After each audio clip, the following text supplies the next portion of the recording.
पेशावर में चिकन की कीमत 400 रुपये किलो से तजावुज़ कर गई। जिंदा चिकन की फ़ी किलो कीमत 450 रुपये हो गई, जबकि बोनलेस चिकन 900 रुपये किलो में फ़रोख्त हो रहा है। मुर्गी की कीमत में इजाफे ने एक बार फिर शहरियों की कुव्वत ख़रीद मुतासिर कर दी है। तफसीलात जानते हैं डॉन न्यूज़ की नुमाइंदा ताइबा खान से। ताइबा, बताइए।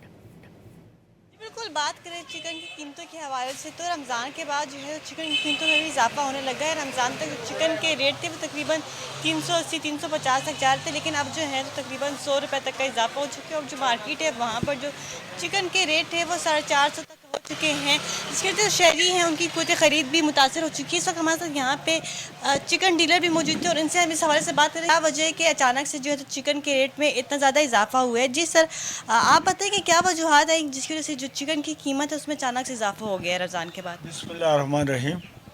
असल में इजाफा इस वजह से हुआ कि एक तो जो वन डे चिक्स है, छोटा चूज़ा, वो उसकी कीमत ज़्यादा हो गई है। दो नंबर फीड जो है वो 750 रुपये का बैग है। नंबर 3, बिजली की कीमत इतनी हो गई है कि हद से ज़्यादा। ज़्यादा जो शहरी हैं, शहरियों का भी यही कहना है कि हुकूमत को चाहिए कि इस पर ज़रा सा तवज्जो दी जाए, क्योंकि चिकन की कीमतों में पहले काफ़ी ज़्यादा कमी हो चुकी थी, लेकिन अब काफ़ी ज़्यादा इजाफा हो चुका है। और इस तरह से 400 से नीचे आने का नाम नहीं ले रहे चिकन की कीमत। जी ताइबा, बहुत शुक्रिया इन तफसीलात के लिए।